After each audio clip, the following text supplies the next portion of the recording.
Mi nombre es Florencia Sabaté. Mi nombre es María Ruth Contreras y le hemos preparado un video. Lo que nos convoca hoy es a repensar la categoría de otredad vigente en la España medieval. Una otredad fuertemente marcada por ciertas lógicas que la caracterizan y la condicionan. Podemos pensar fácilmente que esta otredad se circunscribe solo a un grupo. Sin embargo, estas otredades eran todos aquellos que no respondían a las lógicas cristianas o a las lógicas monárquicas. Entonces, nos adentraremos ahora a este multiverso discursivo para tratar de explorar estos grupos o estas alteridades que puntualmente son los moros y los judíos. A raíz de lo que mi compañera ha expuesto, tenemos que tener presente entonces que estamos ante un escenario medieval sumamente complejo, que entra en dinamismo y para poder introducirnos de lleno en él hay que abordar sus problemáticas.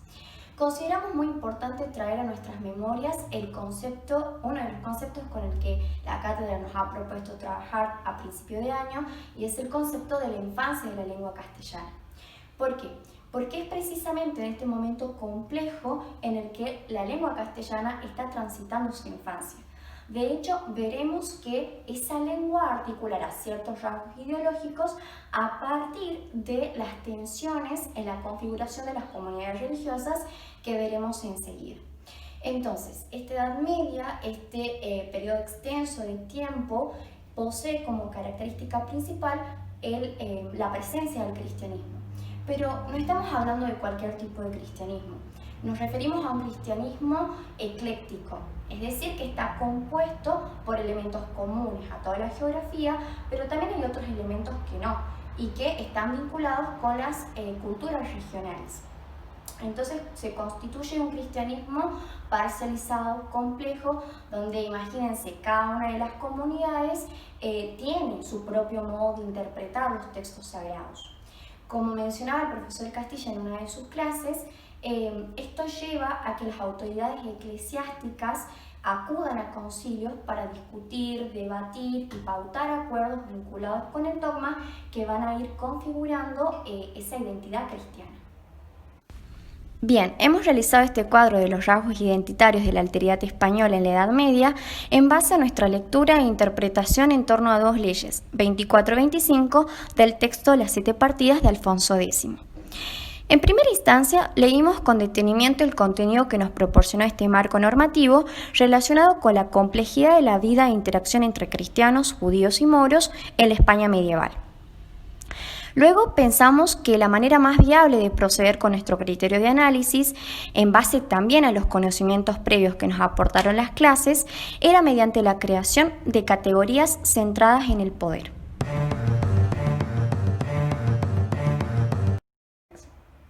La primera es la categoría de religión del libro. Se trata de la primera categoría en la que hemos puesto el foco apuntando al judaísmo, al islamismo y al cristianismo, esto es, las tres religiones que convivieron en la península ibérica durante mucho tiempo y que tienen el denominador común de ser consideradas las religiones del libro. ¿Esto qué quiere decir? Esto quiere decir que la base espiritual de estas tres religiones está en las Sagradas Escrituras. Que bueno, como bien sabemos, las Sagradas Escrituras contienen los relatos históricos, jurídicos y doctrinales, y en el caso concreto del judaísmo compone la Torá o el texto bíblico judío. Asimismo, esta idea de religión del libro nos llevó a reflexionar sobre el carácter monoteísta de estas tres religiones en contraste a otras manifestaciones culturales también presentes en este momento que eran de carácter politeísta, ¿no? Bien, entonces resulta interesante pensar que ese rasgo monoteísta puede interpretarse como uno de los rasgos principales para que estas tres religiones lleguen a convertirse en religiones de Estado. Ahora bien, aunque estos dos grupos, judíos y cristianos, comparten el mismo libro sagrado, los cristianos aseveran que el Nuevo Testamento sería una ejecución, podríamos decirlo así, de lo que venían planteando los profetas en el Antiguo Testamento, que constituye el texto bíblico judío. La segunda categoría es la lógica de la pérdida de prestigio que lleva a una construcción de judío como amenaza y deshonra. La expresión antiguamente los judíos fueron muy honrados y tenían muy gran privilegio sobre la gente, pues ellos eran llamados pueblos de Dios. Si bien esta lógica permite romper con la idea de que los judíos habían sido siempre desprestigiados, consideramos que se apela a la historia como una estrategia discursiva para poder representar a un pueblo judío que en un momento había contado con ese prestigio, que había sido considerado recto y que cumplía con sus deberes en términos morales, pero sobre todo un pueblo judío que había sido privilegiado por Dios, ¿sí? Un pueblo judío que se había establecido en la península ibérica antes de la llegada de los romanos y que había denominado a esa región con el nombre de Sefarat, quienes cometieron un crimen atroz y fue crucificar al Hijo de Dios, crucificar a Jesucristo, quedando configurados por la mismidad como los grandes traidores de la historia, quienes pasaron a tener una mancha en su linaje representando la amenaza y la deshonra para la comunidad. Bien, ahora vamos a enfocarnos en la lógica del cautiverio. Si se comprueban los juicios sobre los judíos, mándelos a encarcelar y a ser conducidos al rey. Entonces nos preguntamos cómo una cuestión religiosa llega a convertirse en una razón política para ejercer represión. Creemos que aquí es conveniente pensar en ese juego político, ideológico, religioso que mencionaba el profesor Castilla en una de sus clases y que tiene que ver con ese hecho trascendental en términos políticos que provocó el viraje del eje de la cristiandad de Roma al Reino de Galicia, ya que, como bien sabemos, España había sido evangelizada por el apóstol Santiago, uno de los primos de Jesucristo. Nos parece importante porque esto lleva a que el cristianismo se posicione en un lugar central y con tal poder político que penetra en todas las esferas de la vida social, permitiéndole tener un control de la religiosidad y también de los pueblos. Entonces, esa mismidad opera, regula a través de leyes, a través de normas que habilitan la persecución, el cautiverio y el exterminio, en algunos casos, de todos aquellos sujetos considerados extraños al dogma cristiano. Otra categoría es la lógica de la prohibición y la regulación. A partir de este texto de carácter jurídico pudimos observar el tratamiento del grupo dominante, es decir, los cristianos, con los grupos dominados, es decir, judíos y moros. Con expresiones lingüísticas como: no pueden tener en su casa a cristianos para servirse de ellos. Los cristianos no pueden invitar a los judíos a comer. Los judíos no pueden comprar siervos cristianos.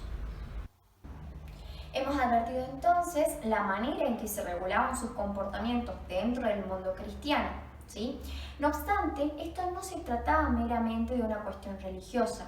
La lógica de la regulación también tiene como objetivo principal evitar la pérdida del control político y del poder económico dentro de la península. Como bien señaló mi compañera al comienzo de su exposición, al igual que los judíos y que los cristianos, la religión islámica es una religión de libro. ¿Eso qué implica? Que esta religión se guía por los preceptos del Corán. Como bien señala en el texto Alfonso X, plantea que los moros son una manera de gente que cree en Mahoma y que este es el mandadero de Dios.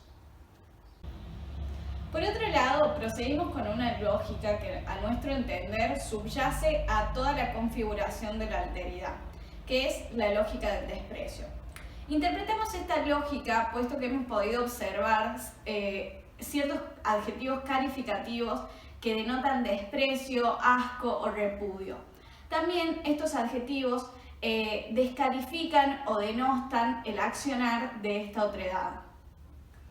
Un ejemplo de esta categoría de desprecio es la cita que aparece en las 7 partidas de Alfonso X, que dice lo siguiente: Ensandecen a veces los hombres, que los hay que pierden el seso y el verdadero conocimiento, como hombres de mala aventura, y reniegan de la fe de Cristo y tórnanse moros.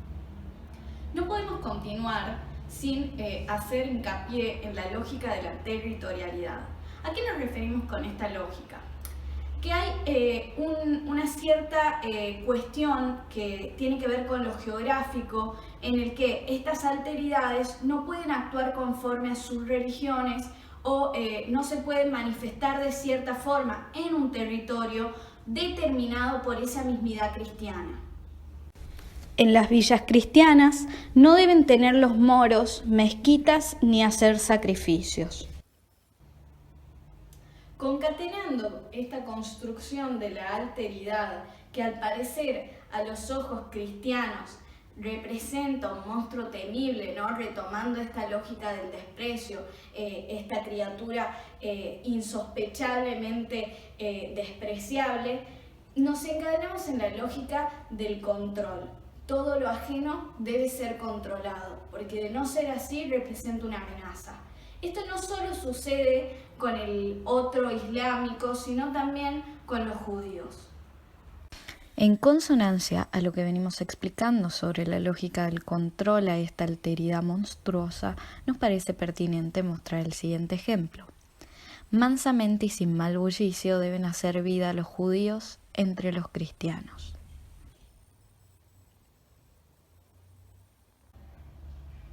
Entramos ahora a ver esta última lógica, que no por ello es menos importante. De hecho, nosotras a la hora de analizar nuestro cuadro sinóptico, hemos pensado en esta última categoría como una categoría vertebradora. Es la de considerar al otro como un hereje. Esta categoría se da en un marco de dinamismo propio de la Edad Media. Ahora retomo un concepto que mi compañera utilizó al comienzo de este video, que es la de los concilios. Los obispos tienen en estos concilios un rol fundamental, que es el de establecer pactos políticos con líderes de otras comunidades. Simultáneamente a ello, la cultura popular sigue fluyendo. Por ende, se realizan una serie de matanzas o exterminios.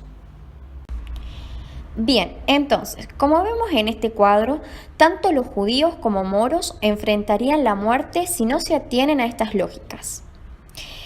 Veremos expresiones como, y aunque vengan de tierra de los enemigos, por mandato de ellos. Viven y mueren muchos hombres en las creencias extrañas, que amarían ser cristianos.